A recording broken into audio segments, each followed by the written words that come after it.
Hello, players who still don't understand action economy and at this point are too afraid to ask. And DMs, and also players who consider themselves rule lawyers and will own that shit all day long. No fucking extra actions, no bonus action as a reaction, no free fucking object. It is a no, fuck you! Yeah, which goes very well with action economy. I'm Robert. I'm Maddie. Welcome back to Table Talk. What are we talking about today, Madison? We're talking about homebrew shit. I almost was gonna make a dumb pun about tea, but I think I'm just tired. That's so fair. It's a fucking exhausting week. It's been an exhausting day. Homebrew, for those of you that are unfamiliar with the concept, we've talked a little bit about it in previous episodes. Shout out our podcast. You should go listen to those. It's really cool. The hosts kind of suck, though. Specifically maps, legends, and lore. We talk a bit about how to create like a universe from nothing, and homebrew is kind of one of the things that we've talked about in and throughout our episodes. But today we wanted to sort of zero in on the concept of creating your own shit from nothing. Specifically in D&D. I mean, you can do it in any other system. You can do it on Guns and Bikes, whatever, but D&D. So to not be redundant and cover how to make your own universe, because that was essentially an entire episode in and of itself. Yeah. Some of the big things that you'll run into as a DM when homebrewing are stat blocks, are going to be combat encounters that almost all of the time will be homebrew to an extent. Magical items, specifically ones that you want tailored to your players. Classes that may or may not fit a character as well as you'd want it to. Races that you don't feel like you can't find the character that you want to play. Oftentimes, the most that I encounter it is whenever somebody wants to take a particular spell or wants to rebrand a spell or wants to change something about their weapon or their equipment because it would just make more sense, which I'm totally fine with. I mean, homebrew in general is super broad, and it's basically just there to capture anything that doesn't come directly out of a source book. But even then, I would consider changing things in a source book to fit your campaign. I would also consider that homebrew. Which is something that I think it would be very rare for someone to go through an entire campaign and not run into a form of homebrew, because there's always going to be points, and we've talked before about like bending and changing rules, even if it's like for like thematic reasons or just things that like feel right in the moment. Making shit up as you go. Yeah. So what's really popular that a lot of DMs will do, not even just first time DMs, but I mean people that have been doing it for a while, is taking an existing one shot because it has a lot of pre-existing information, encounters, classes, etc., taking that source book or one shot and then kind of doing their own story, their own take with it. I mean, I think that's the most common version of it, truly. Yeah. I mean, source books on like Theros and Forgotten Realms, Capes and Crooks, which is entirely homebrewed by whatever fucking company makes it. I have to go back and look. But like all of that is still kind of considered homebrewed to an extent, and then you essentially just take all that information that they've handily provided you, and then do everything you want with it yourself. Yeah. But like we talked about doing a Castlevania campaign at some point based off the popular game, and then now popular animated TV show on Netflix. And literally my initial thought was, I'm just going to buy Curse of Strahd from Wizards, and then I'm going to rip and pull what I want from Curse of Strahd and rebrand it Castlevania. Yeah. Because if there's a whole fucking source book with fancy doodads and writings and encounters and items, fuck I look like going through and making up a whole universe, whole new classes, whole new everything, when there's already a book that's going to have 75% of that there for me. Yeah. And with that, I mean, there's the conversation of like pros and cons of homebrew versus like playing out of like a source book or something if you're going to like entirely homebrew something. And there definitely are pros and cons to that.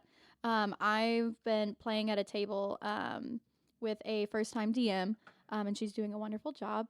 But she was like, yeah, I wanted to use a source book for my first one just because it's going to be like a little bit easier because you already have stuff to pull from. You already have stat blocks. You already have combat encounters. You already have maps. Everything that you need is there for you. However, one of the things that can be kind of like a con with like going completely from the source book and not really doing a lot of homebrew stuff with it is it can feel a little bit stifling because you're like bound to these rules and to this world. Like you can't make shit up on the fly as often. Versus with homebrew, you can make whatever the fuck up you want. Yeah. But you don't always have like something concrete to go on. The thing that stresses me out about doing things that aren't homebrew or about doing a source book is There's so much information to learn and to Yeah. try and commit to memory and to keep track of as you go through a source book or a one shot, and it's just like a lot. Yeah. There are monologues that you don't have to, but like they highly suggest you read off. There are 60 different checks that are going to, like, it's going to say your players are going to enter the dungeon at this point. They can make any number of checks, and then it'll give you consequences for making those checks, failing them, not making them. Yeah. And then it'll give you like a fucking Goosebumps book. It'll then, like, choose your own adventure. It'll then have several different pages of what happens based on which of those outcomes does or does not happen. And if you've picked up anything from your knowledge of D&D or from listening to any of our episodes, players don't stick to the script. No. So as you can imagine, those one-shots and those source books get fucking giant really quick because they're trying to account for every generic possible scenario Yeah. or option or whatever the fuck that your players are going to choose. And then another con for that is, what do you do when your players try to do something that is so completely not an option in the book, but isn't illogical or like weird enough for you to be like, it just doesn't work or it doesn't happen? Yeah. And that's when you gotta kind of like think on your feet and be like, okay, where?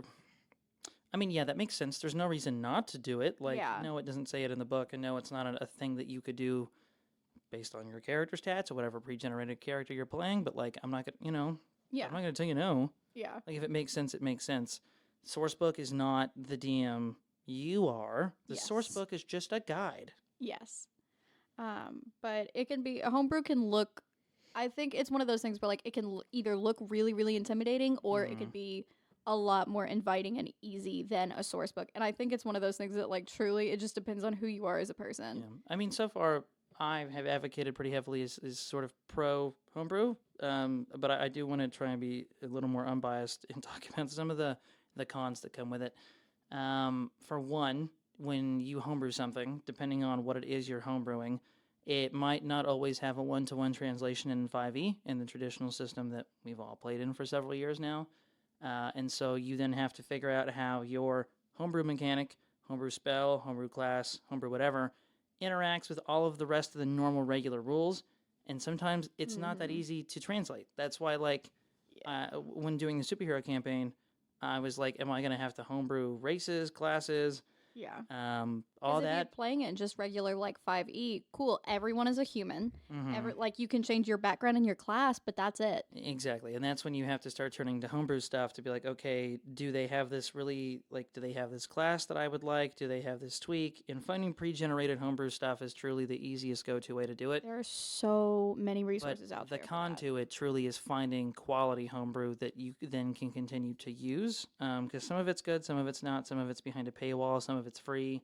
I mean, it's like any other PDF of D&D out there on the internet. Like, you just got to take time and sift through it. Yeah.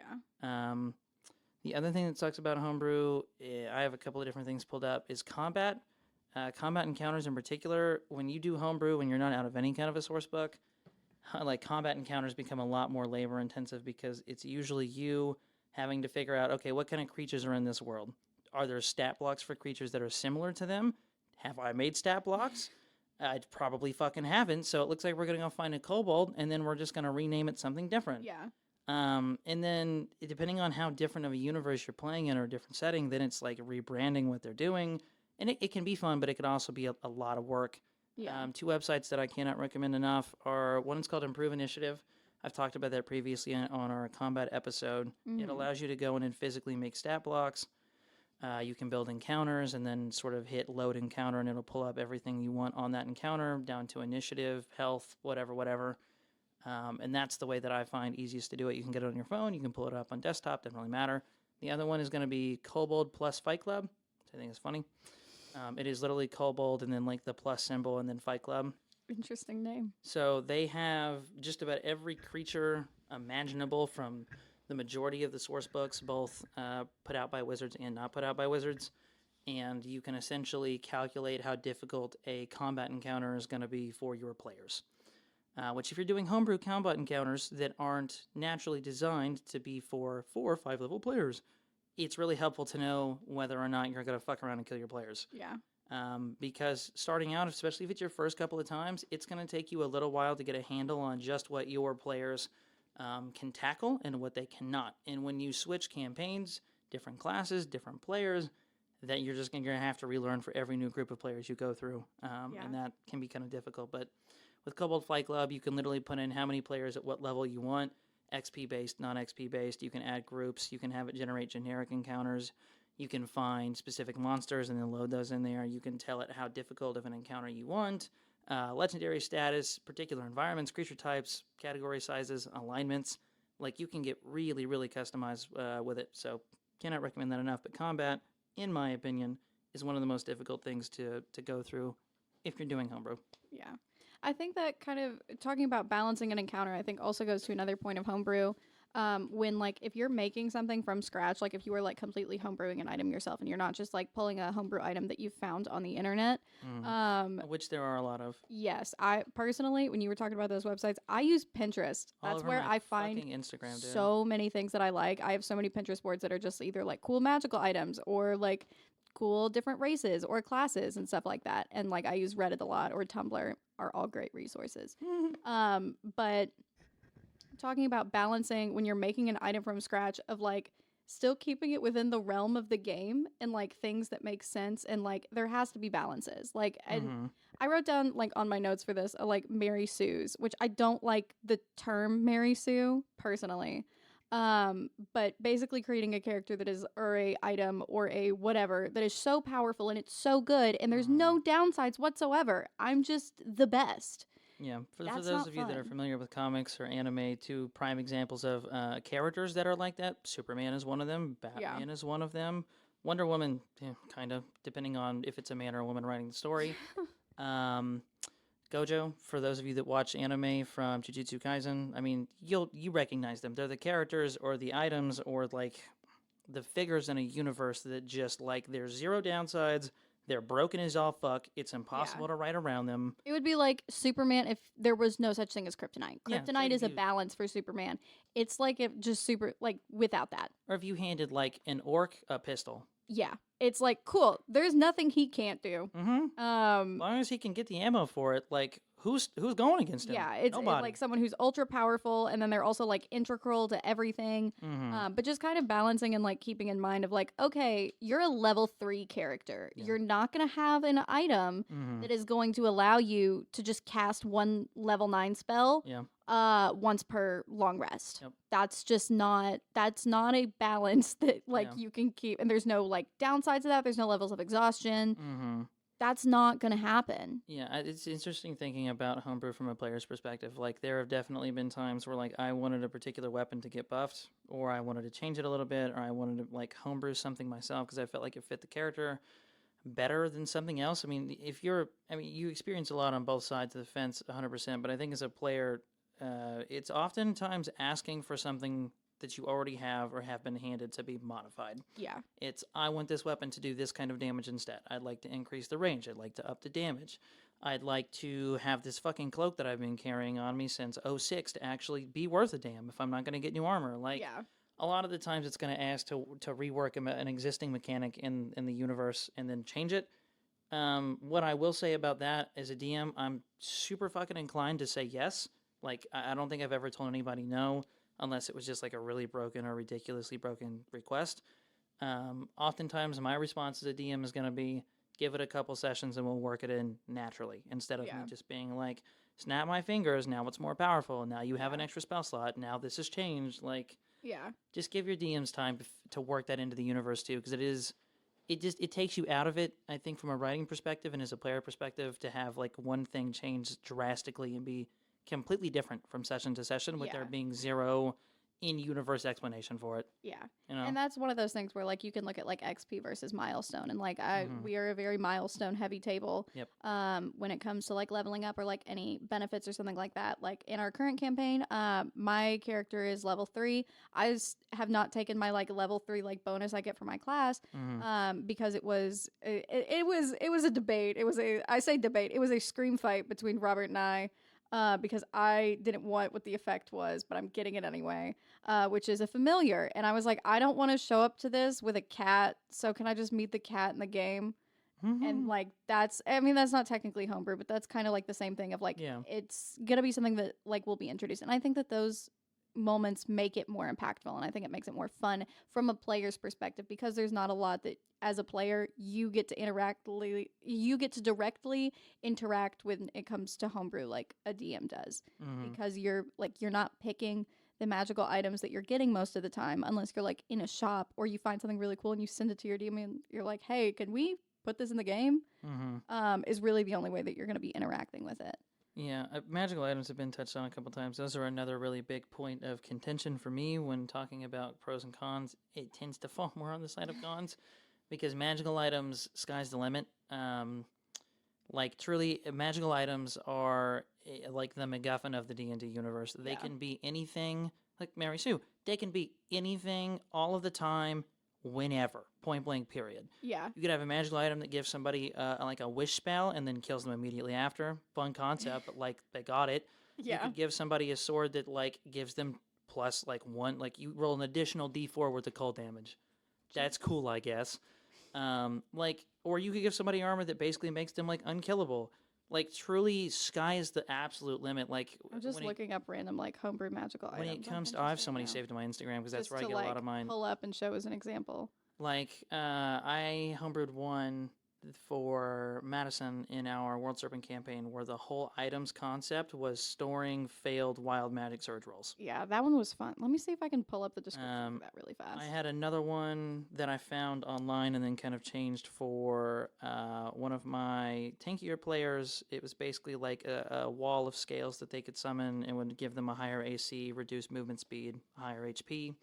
And that was just like an item that they had to become attuned to, and that was pretty much that.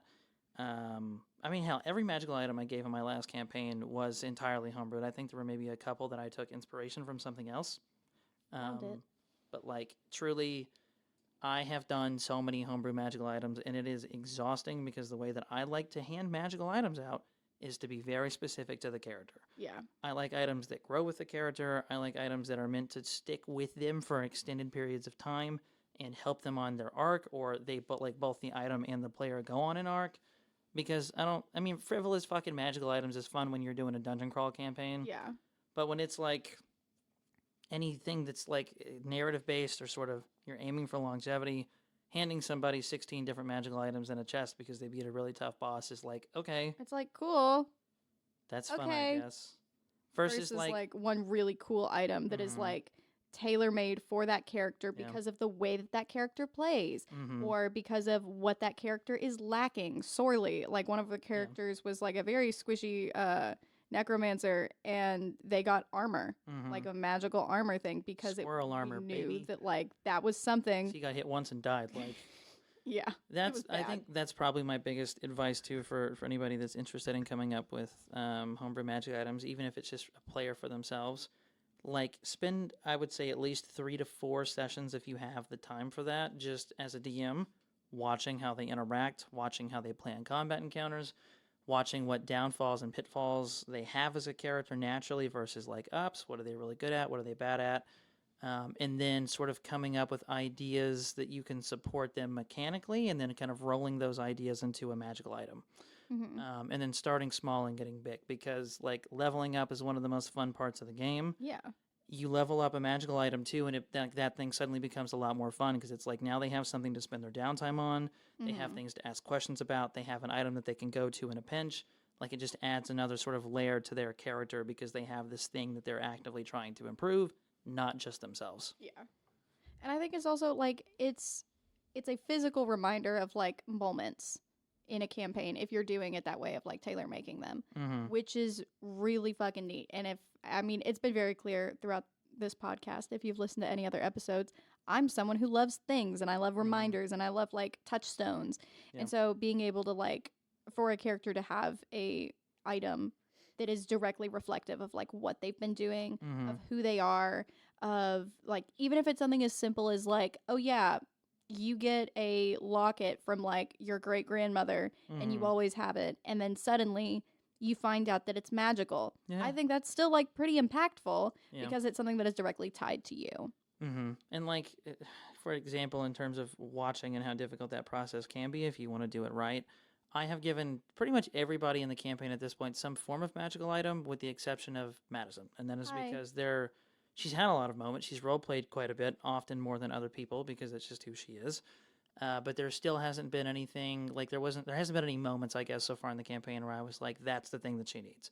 Yeah. That's what I'm going to give her. But like with Dakota's character, Sebastian, he has a run-in with his father. He's going through like this. He's fitting the we get to watch him discover his superhero identity, become a superhero in real time trope. Yeah. Whereas everybody else is feeling a different one. His is like superhero origin story.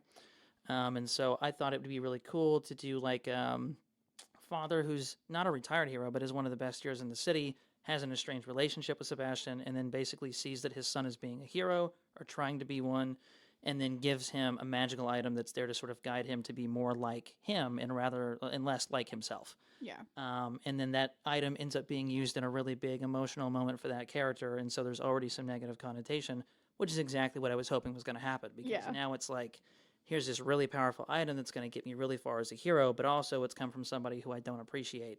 And so I don't want to give too much away because he's going to listen to this. He listens to all of them.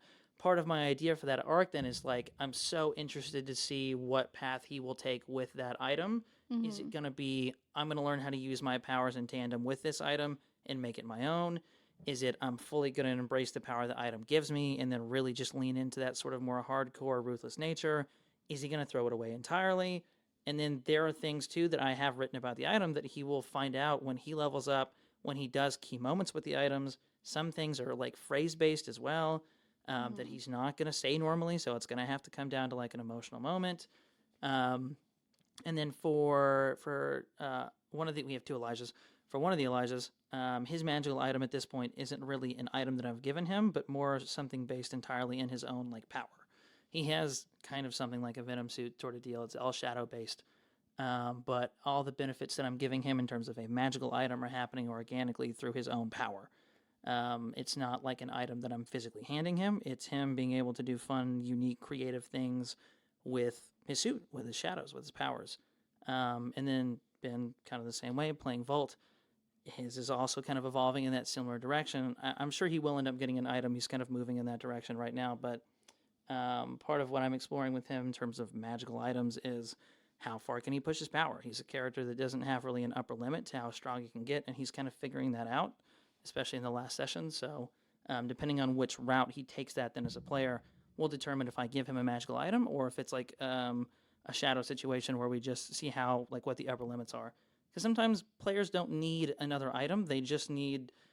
to have more creative freedom and control over the powers they already have as a character. Like, you just don't always need an item. I mean, that's what the item that you were talking about that I was homebrewed that's basically stored wild magic surges was like, I had mage armor. I was doing fine in combat.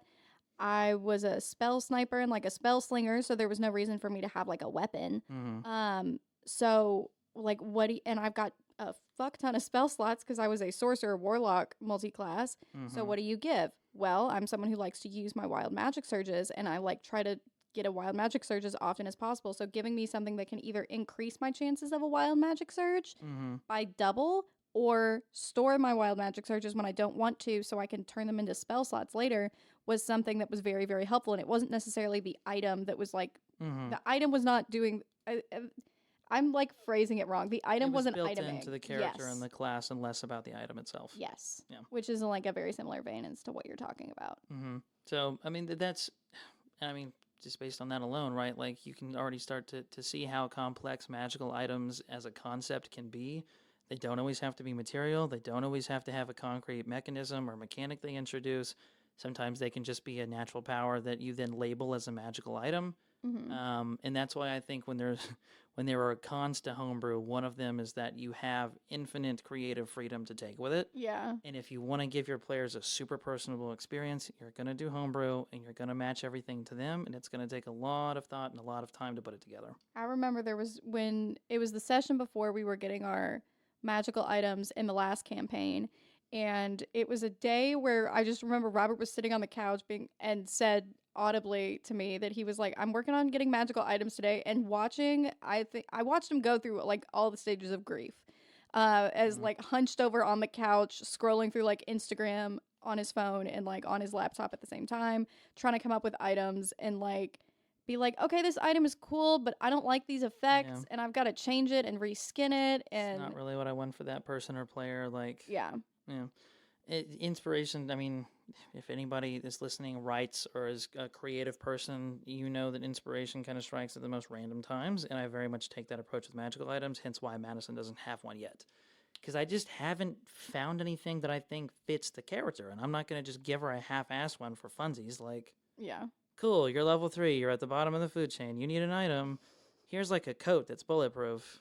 Have It's like, fun. cool. I already have a costume, so It's like you have to be kind of creative with it sometimes, and homebrew allows for that, but it also makes it a lot more difficult. So. because you want to make it's that thing of like when you really are passionate about a project and you're like it's never correct. It's like there's always something that could be better, and that constant like, well, how can I improve it?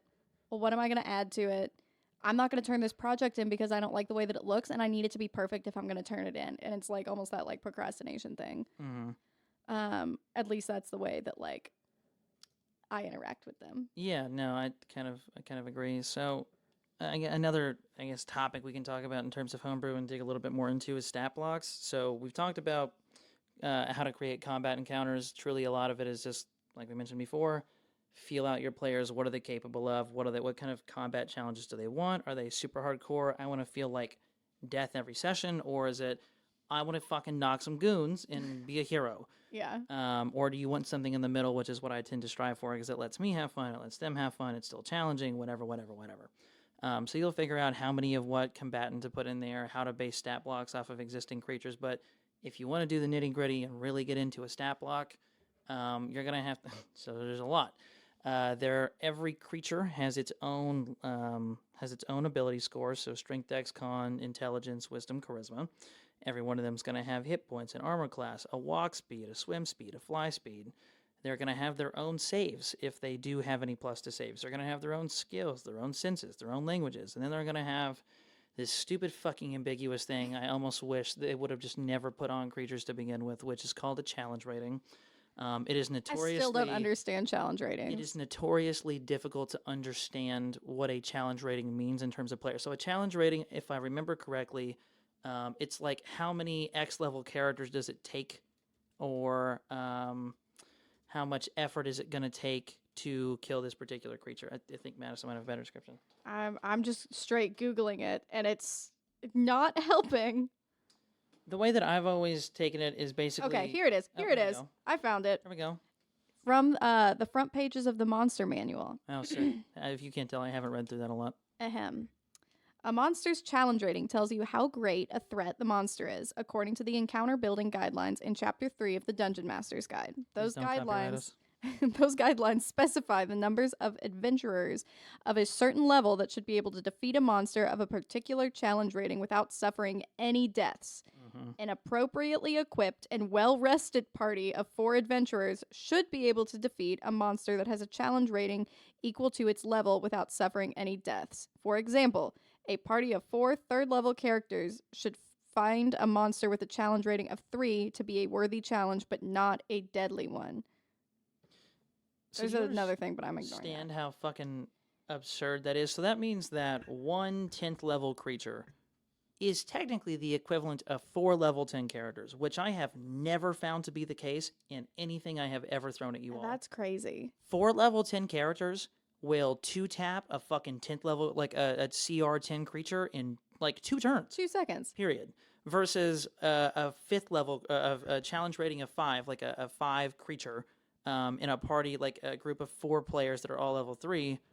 Still going to be challenging, but what you're going to find is that the amount of creativity and action economy that comes from 4 individuals versus 1 creature that has at max 3 actions a turn. Yeah. The creature's going to fucking die. Yeah. The creature's going to die. Like, it's only when you start doing like CR 11s, 12s, 13s, 14s, 15s that those lower level groups of players will not be able to handle. And so there is that description from the Monster Manual, but you will find it very, very rarely lines up that way. I'll say it also says with the caveat, this is a appropriately equipped and well-rested party. Hey, this shit sucks. Do you have something you want to send in to make it better? Criticisms, topics you'd like to see discussed, or an advertisement you'd like to run? Maybe you even want to sponsor an episode. If so, shoot us a message at mc460@evansville.edu or DM us on Instagram at Crescent Magazine. Or we'll never get better like these fucking guys. Most of the time, it's not going to be that. Also, notice that they don't define what appropriately equipped means. Yeah, like, what does And- that mean? Does that mean they've got magical Which, items? Again, you're going to have to figure out what the fuck that is if you're doing homebrew. Like, you just got to feel it out. But anyways, to go to stat The blocks. well-rested part is really what's getting me here. Well-rested That's is crazy. funny as fuck. Challenge ratings mean nothing. Generally, what your combat encounters are going to look like, if you like to do the middle like I do, you're going to have a bunch of lower level CRs, and you're going to have one slightly larger CR creature, or multiple large CR creatures, but only very few, or just one really, really big thing with the environment being more of the challenge, or mechanic being more of the challenge, and less so the creature. Yeah. Like, I'm going to put a 5th level fucking, let's say a CR 10 spellcaster in the back of a room. I have 4 level, I don't know, 7s, 8s. That are like have to charge through the area. He's gonna run out of fucking options really quickly because if all 4 of them go in a different direction and they all 4 take evasive actions or choose to shoot him, he's dead. Period. Yeah. Like there's nothing I can do. So that's when I would give them a room that's going to be difficult for that to do in. I'm going to give them significantly more narrow spaces. I'm going to lay traps. I'm going to have that wizard set up some sort of backup plans or. Like I guess sort of oh my god, what am I trying to think of? Like contingency plans for like if certain things happen. So if that wizard starts getting hit a fuck ton with ranged attacks, maybe I'm going to give them a spell that wards off ranged attacks. If I know that the party consists of 2 barbarians, a ranger, and I don't know, a fucking mage, maybe I'm going to put a lot more physical barriers in the way, like difficult terrain to keep those barbarians from just rushing me at the very end. So it's not always going to be as simple as put one large creature in an empty field and let your players go nuts. Yeah. Because it's going to be really boring for them and it's going to be boring for you. Yeah. So just try to roll in mechanics and terrain and like more creative solutions and obstacles rather than just dropping a bunch of little guys and a big guy or 2 big guys or 1 big guy. Like, you'll feel it out. And it's also a thing of you can have fun with that too and be like, okay, make your players play smarter. Like it can be a thing where, if you take out this like bigger creature, then all of the little ones are going to stop existing because maybe they're constructs that are like being kept like fucking working 100%. by a concentration spell or something like that. Yep. And then like so on and so forth. So the example stat block I have pulled up, it's an aboleth, which is... aboleths are the things that, those are the things that like to fuck people mentally. So aboleths basically sit in holes in the ground, sort of in the underwater kind of areas, and then basically make creatures their slaves, and then they go out and do their business above. They're kind of notorious in the D&D community as being like evil telekinetic octopuses. Yeah. They're very interesting. But anyways, it has a CR of 10, challenge rating of 10. It speaks deep speech telepathy up to 220 feet.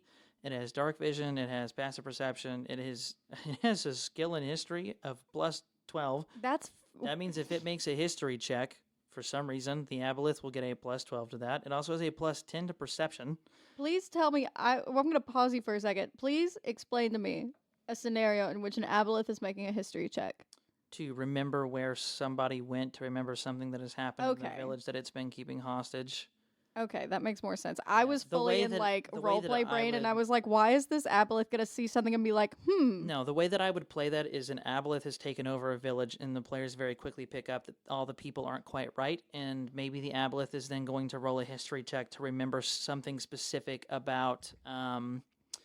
like maybe the players roll an insight check into a character, and instead of me rolling deception on behalf of that aboleth controlled creature, I'm going to roll history to see if the aboleth remembers the appropriate information. Okay. That's where I would kind of roll it in. And the reason that is that aboleths have an intelligence score of 18. They have a strength score of 21. What the fuck? Their dex is 9 because, again, they're octopus. Yeah. Their constitution is 15, wisdom is 15, charisma is 18. So they have some pretty fucking high stats with the exception of dexterity. Yeah. They have traits called amphibious. They can breathe air and water.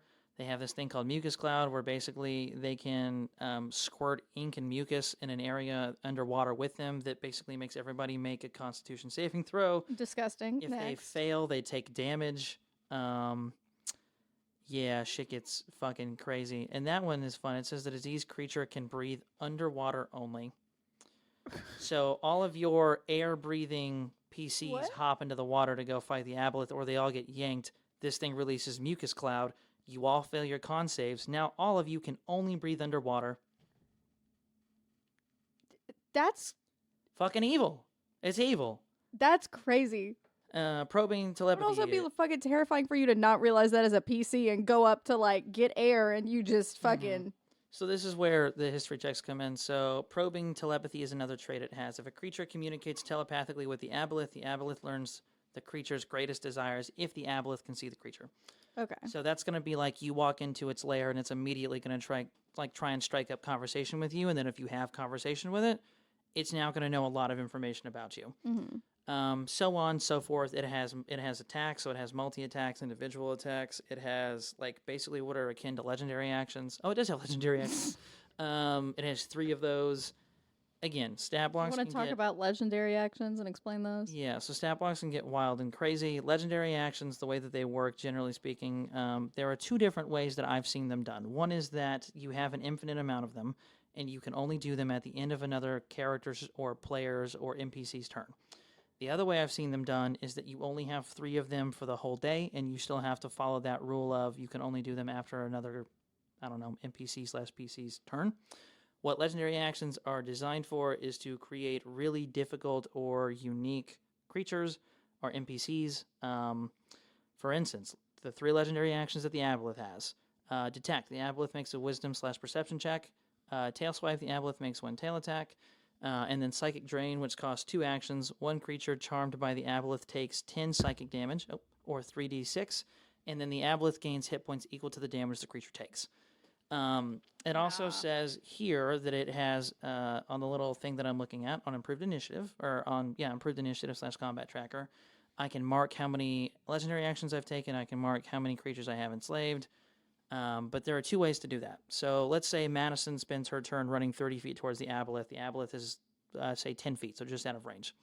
The aboleth can then, or the DM then can make the choice to do a legendary action, which I could say, okay, he has 15 feet of range on his tail attack. Madison is not within range. I'm going to spend a legendary action at the end of Madison's turn and roll 1 tail attack. Alternatively, let's say all of your players are scattering like roaches, and trying to hit this thing from 6 different sort of ways or in its lair.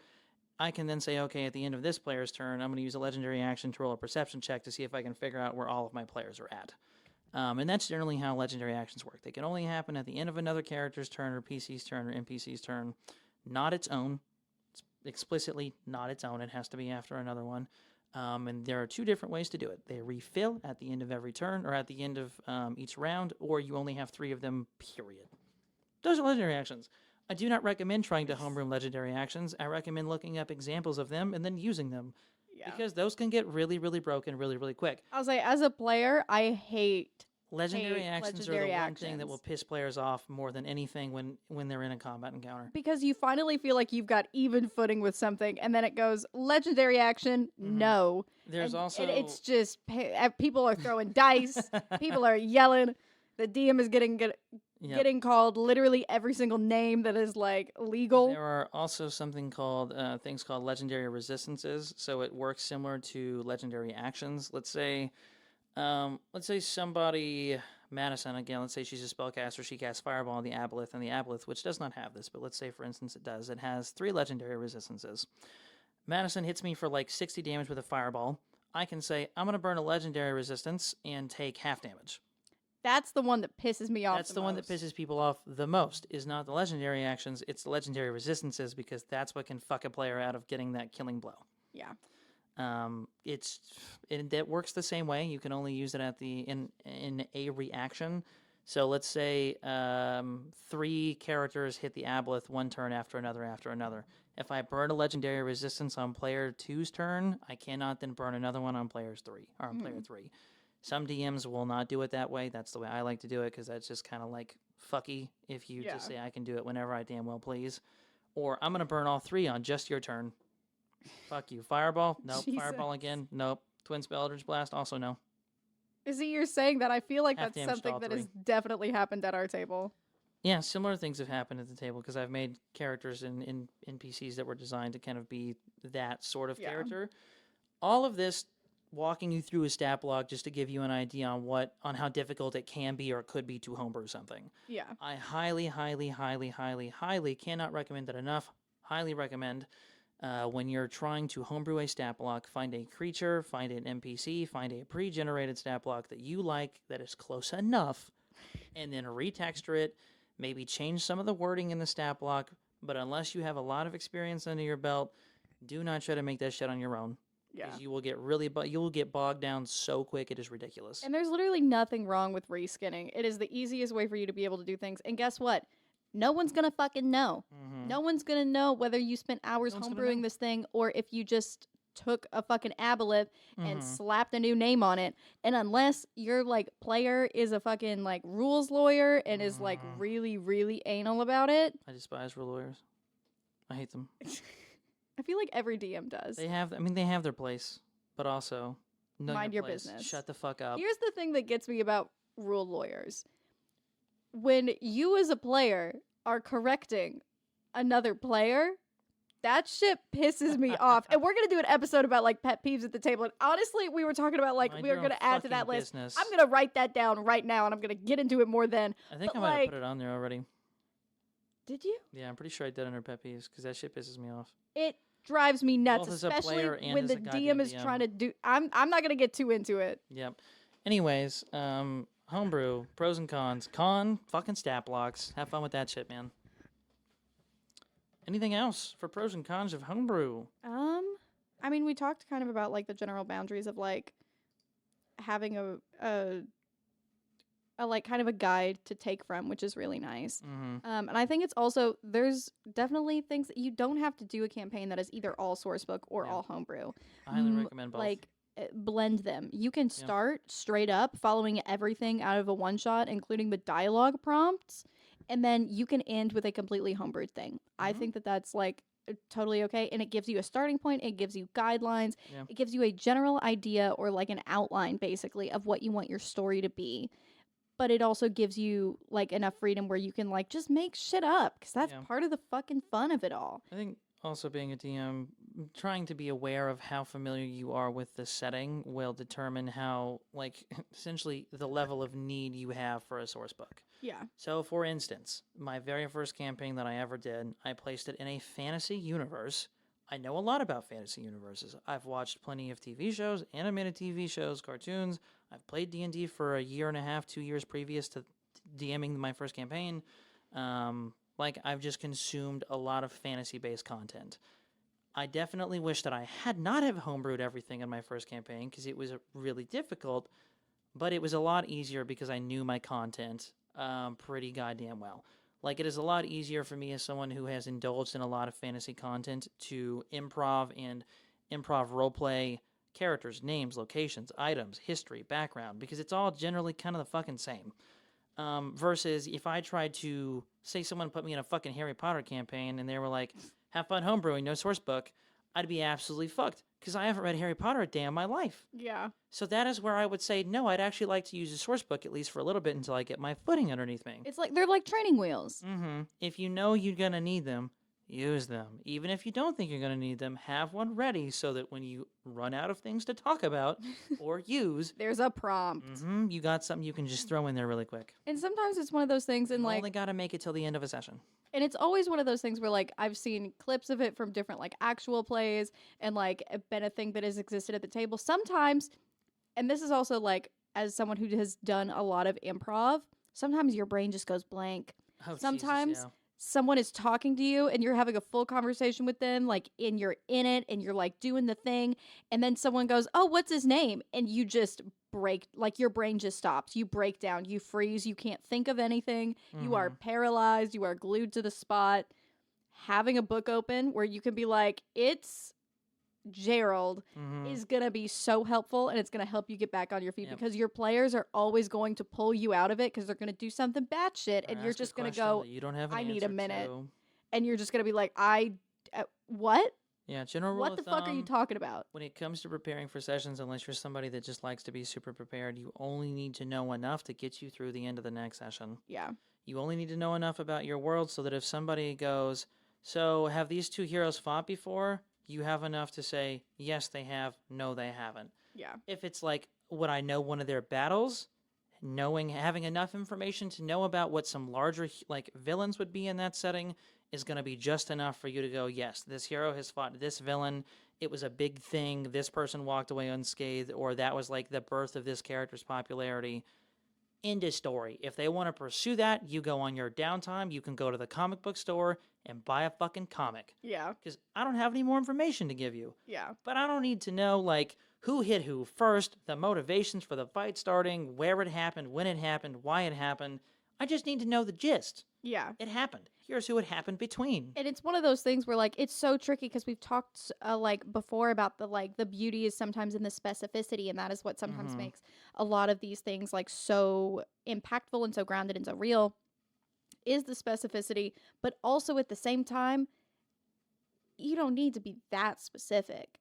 Like, yeah, it's really great for you as, like, a player or a DM or, like, anyone to know, like, the nitty-gritty details of something. But you're not going to be able to do that for everything. Yeah. Sometimes you're just going to have to be like, oh, yeah, I think I met that guy before. His name was I don't remember his name, but I remember kind of what he looked like. Yeah. Pro tip as a DM, let your players figure out the specificity for you. Truly. Like, what saves me time and time again is when they ask a question and I don't have an answer for it, I make them roll for it. That gives me time, and the time it takes them to roll, to figure out what my answer is going to be. Yeah. Or roll again. Every time I'm having them roll, I'm trying to think of something else to give them, because it's like either I have that information on hand or I don't. So force your players to be the ones that drive that specificity. Yeah. You know? In a kind of similar vein, and this is not something that we had written down as a note, but now it's something I'm just going to, like, I guess, ask or bring up since we're, like, having a conversation about. That's what the podcast is about. Yeah. And I immediately lost it. No, it's still in my head. I'm just trying to figure out how to phrase it. You'll get there. I believe in you. With the idea of, like, players driving things, and this is also coming from, I was rewatching Misfits and Magic, which is a season on Dimension 20, again the other night, just because it's, like, one of my comfort shows, and I was playing it in the background. And one of the things that I love watching with them is how they will build the story, like and this is something Abria Guard does really, really well, which is passing the baton to the players for a moment for them to describe something that is happening in the world or something that they are doing. Of, like, there was a moment where for Misfits and Magic, basically it's like a Harry Potter knockoff. It's very good. And there's a moment where the owl is coming in, like, delivering the letters, and Abria passes it off to Erika Ishii and is like, describe what this character is doing. And they were describing how their character, she was, like, in her bedroom and she was, like, on her laptop doing something, and she was like, and then suddenly the owl slams into the window, and, like, Erika was the one that made that choice. And it was fucking funny, and, like, it was just a thing that, like, Abria picked up and started rolling with, and it happened a couple more times. And I think that's just a really interesting thing. I think there's definitely, like, a level of, like, I think letting your players build the world as much as you do is super important. It takes a lot of work off you as a DM. It also lets them kind of define aspects that they might, like, really want to themselves. I mean, yeah, that there's so much that can be said on that in particular, on, like, passing the baton from, like, DM to player. Yeah. And sometimes that's difficult to find moments to sort of insert that. Like, I know it's difficult for me oftentimes to figure out when to pass it back and forth, because, like, there's a balance to be struck between me telling you all a narrative and then you playing the narrative. You know what I'm saying? And so it's just... It's definitely one of those things that you've got to balance. It takes practice, 100%. And it's also a thing as a player of, like, knowing where the boundaries are, because there's so many, like, funny moments. And once again, calling back to Dimension 20, where where a PC will just make a throwaway comment on something and be like, oh yeah, I know him. Yeah. There was a moment where Allie Beardsley as Kristen Appleby's goes, oh yeah, I know that guy. Like, I went to that church camp, and they were like, the cult? You mean this dangerous cult? And Allie Beardsley was like, oh yeah, like, I know the handshake and everything. And, like, that became canon of, like, That's as funny. a player, sometimes there's going to be an interaction, and you can, like, there are moments where you can interject and be like, oh yeah, I know that dude. He sold me a faulty watch, or, like, something like that. But also knowing where the line is of, like, 100%. Don't get too crazy with it sometimes. Yeah, like it's one thing to draw connections that are fun and kind of in the moment, and it's another thing to be like, actually, this really big, significant, world-changing, universe-altering event happened, and I was like right there for the whole thing. Yeah, it's like that's a bit much. But Yeah, I don't know about that one. Yeah. You might have like seen some shit, but I don't know about all that.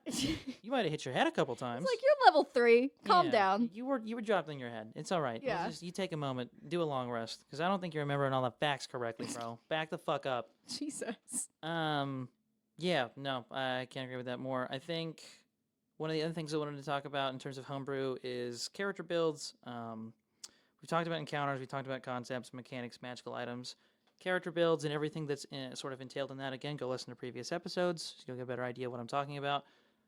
Races, backgrounds, features, classes, class features, subclasses. Yeah. Again, sky's the limit. You can change any of that if you damn well please. And I think usually my approach to homebrewing character builds or things for characters in particular when it comes to their creation is narrowing down a really specific concept that player has for that character before we even begin picking the options. Yeah. So that's what I did for this last campaign for Capes and Crooks was I had them all come up with a concept, and some of them already had an idea because, I sent them all the information or some of the information they needed. And I told them, here are some things about the world. Here are some things that you'll be doing. Here are some things that blah, blah, blah, blah, blah. Come up with a character concept. And so from there, it's just sitting down and having a conversation with that player and figuring out, okay, this is the class that would best fit that character.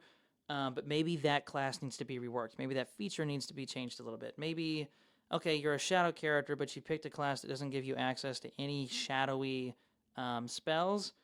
Well, let's go ahead and homebrew that all of your spells still take on the appearance of shadows, or they all have an extra 5 feet of reach because whatever.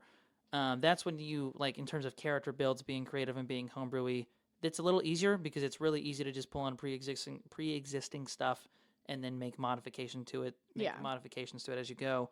What's difficult and what I haven't had to do yet, and I don't want to do, is coming up with classes entirely on my own. Yeah. That's going to be like a week, month-long, year-long project trying to come up with classes, advancement tables. Yeah, that's so much. Class features, subclasses. I've never done it. I don't recommend you do it. Find something you like and then tweak it from there, man. Which I think at this point is just a lesson for this whole episode. Find something you like that already exists in the world and then turn it into what you want it to be. I'll say if you want to look at, and there's several things that are like official canon to D&D now, and like in the source books and shit that have come from homebrew. Matt Mercer has made several. Yeah, I was just looking up to double check some things. Monster Hunter classes, Blood Hunter. Yeah, Blood Hunter. That was a homebrew thing that like officially basically got picked up by Wizards. Same thing with the Gunslingers. That was I'm pretty sure, wasn't it created for, and I could be wrong on this, so if I'm wrong, no, I'm not. Wasn't that made for I couldn't tell you. Percy I don't know from the Vox history Machina? of classes truly.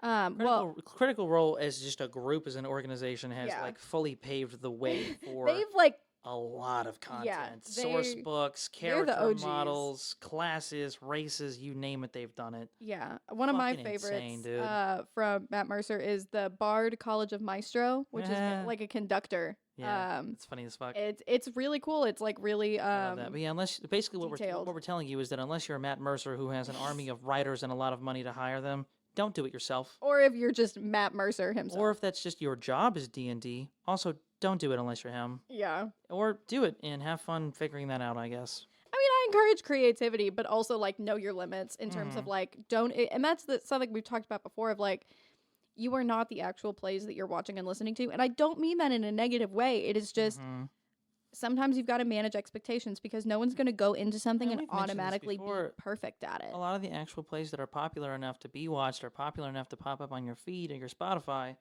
the people that are in those actual plays have either done it for years or first time doing it with experts, or people that live normal lives outside of that and have backgrounds in the things that they're doing, like improv, like being creative, like D&D in general. Yeah. Like, Brennan Lee Mulligan has played his whole life. Yeah. Matt Mercer has played his whole life. Yeah. Lou Wilson, is accomplished and has also played for a good portion of his life. Yeah, and it's also one of those things of like, for me looking and being like, because I'm someone who like does have aspirations of like, I mean, we're doing a D&D podcast, you can kind of tell what our aspirations Hopefully are. it'll go somewhere. You know? Of being like, well, why am I not on that level? Why am I not? I'm a 21-year-old college student. Mm-hmm. I'm from Indiana. While I have a background in theater, I'm that's not from enough Indiana. to like. Well, you know, I mean, that's just the in the real. I'm fucked. I'm from Indiana. truly. The rest of it is irrelevant. But it's just one of those things that's like, you know, you're not gonna pick up a hobby or pick up a job or pick up a task and automatically be great at it. You can have a talent for it and you can have a skill for it, but you're not gonna be shooting 100 all the time. Practice, man. Sometimes you're gonna miss. Sometimes you're gonna fuck up. 100% practice. Yeah. But yeah, it's again, kind of tie it back into what we were talking about originally: character builds, races, etc. Find stuff that you like that pre-exist, and then tweak it to fit the character, the player, the whatever. Yeah. And that's just the most fun way to do it, in my opinion, because you don't have to do a whole bunch of extra shit. You can just kind of tweak what you like and then rebrand it. A lot of it for me is just, yes, we can make that spell look like this. Yeah. Yes, it can do a little bit of extra whatever. Yes, you can get an extra 5 feet of reach. Like, a lot of the time it's just like that's the extent. asking that question. Truly. Can I get just a little more? Can we tweak it just like a little bit? I mean, we did that last session. There's a character, there's the shadow character, and then my character is Nightlight. And it's not in any of the thing. This is just completely like flavor. Is I was like, she glows a little. Yep. I think that's fun and funny. Shadow character also fully ran vertically up a fucking skyscraper. Yeah. Does not have climbing speed, by the by. He was just like, now, could I argue that if I use all of my actions in my turn to run vertically up this thing, I can use my shadows to, like, sort of Spider-Man my way up? And I was like, you know what? If you're going to spend your whole fucking turn doing it, I'm not going to take that away from you. The crossover between homebrew and rule of cool is like, it's damn near a circle. Yeah, no, it 100% is. Last session, I got advantage on something because we established in the game that the shadow character has a weakness to bright lights or to light. And I was like, hey, my character glows. Can I get advantage? Can I blind him? Because he's in a coma right now and he just attacked me. Yeah. Not a built-in mechanic in the universe. Yeah. Truly, there's nothing in the fucking source book that would even indicate that shadow-based characters, because they don't exist in the source book, would have a weakness to light. Yeah. But here we are. Yeah. And it Ball of light worked. did it, baby. And it was truly just it's not even like a cool glowing. It's like a flashlight. It's just like a glowing. Yeah. Yeah, it's just like turning on like a little flashlight on your iPhone Yeah. or something and being like, look, you're blinded, bitch. Yeah. But it's like Check. her fingertips. Check. There was a moment she was helping in a mechanic shop and they were like, oh, we need someone to hold the flashlight. And it was just her standing there with her fucking hand out. Mm-hmm. One of the examples that I thought of earlier, we'll probably tie this off kind of soon just because we're running out of shit to talk about. But one of the best examples I could think of rebranding or reworking something is Ben's character Volt is all electricity based, but kind of in a more different way. Instead of just like having lightning powers, he wanted the concept of the character originally was to be like super fast, like the Flash, like Barry Allen, like Wally West. Is that his name? Wally West is a... Yeah. I don't. For some reason, that name sounded fucking weird. Wally West, Barry Allen. It's a weird fucking name. But we kind of mold around the character, and without giving away too much, as Madison is sitting directly across from me, and Dakota will listen to this. No, you can go ahead. I'll cover my We ears. kind of landed on like, and this was revealed a little bit a couple sessions ago, that he's sort of like an avatar for electricity, for like a sort of, again, I can't really get into it, but powers bestowed. He picked sort of a background that meant that he inherited an ability, and he is now the avatar for lightning/electricity, sort of in the new modern age. But the class in particular that fit him best was Jumper. Yeah. As opposed to Speedster, because a lot of the perks and a lot of the things... Jumper, by the way, is like a teleporter. Yeah, teleporter, sorry. You get advantage on teleporting and so on and so forth. Like when you teleport, your immediate hit after and before that, you have advantage and blah, blah, blah, blah, blah, blah, blah. You're also the only person in the game who can teleport. You're also the only person in the game who can teleport. And Speedster, it's fun. You get a lot of fun, cool perks. I mean, truly what Capes and Crooks was able to do with the Speedster class is really fucking awesome, and I can't wait to introduce a character that has those abilities. Which so far I haven't. But when I do, it'll be cool. Anyways, Speedster was the concept for the character. That was the class that we were thinking of when we were imagining the character. But Jumper had more perks and more abilities that he liked as a person. So the way that we did it was we still wanted it to look like he had the speed of a speedster, but it had the abilities of a jumper. So when he teleports, it's not just like instant. I mean, it is because the game mechanic is instantaneous. But rather than it looking like him just appearing, like disappearing in one spot and appearing in another spot, because Capes and Crook says that whenever someone teleports with the jumper ability, like a little puff of smoke happens or a portal opens. Mm-hmm. For him, it's jumping at the speed of electricity/lightning between electrical outlets, hopping between the lights, hopping between any source of energy or electricity within the room, and that's how he gets around so quickly, is by essentially turning himself into raw energy and then bouncing from outlet to light to fixture to fucking stove to whatever he can essentially jump between, and then it's as fast as looking as though it's instantaneous. So he still has like this sort of image in the world he's in of being ridiculously quick, but has the abilities of Jumper because it fit the character more in terms of creation. It's not necessarily homebrew, but in terms of talking about rebranding something to fit the appearance of something that you would like it to be without having to pick a whole fucking different class. Yeah. Literally, we did that. Like, And I'll say, and I think that's something that a lot of us did in this particular campaign.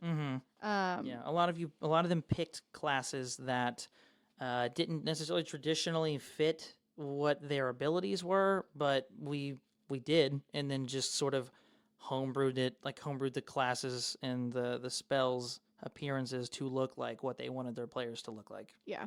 I mean, even looking at the class my character is playing is Mystic, which is basically the equivalent to Wizard. Like, they get their powers from a book. I didn't want to do that, so I was like, okay, I like the idea of, like, comic books being that book. How do I get powers from a comic book? Well, they don't have, like, spells written in them in the traditional way. So it became, okay, well, she's someone who can copy the powers of people that she reads about and people that she's very familiar with. Which, when you start thinking about that, and we've talked a little bit about her arc, is probably going to be her coming to realize, oh, this is a power of creation as opposed to just a power of copying and, like, learning and reading. Once it gets, like, further down the line and it's just straight up power of creation, you're no longer relying on a book. Which is that still really a wizard? It doesn't fucking matter, because this is homebrew and this is our own thing that we're doing, and it doesn't have to necessarily be tied to that. Yeah, like, it's turn into what you want it to be. Turn into what the players want it to be, what fits best for the universe. Have a good rest of whatever the fuck day, time it is, whenever you listen to this. We'll see you again on another episode of Table Talk. Goodbye. Bye.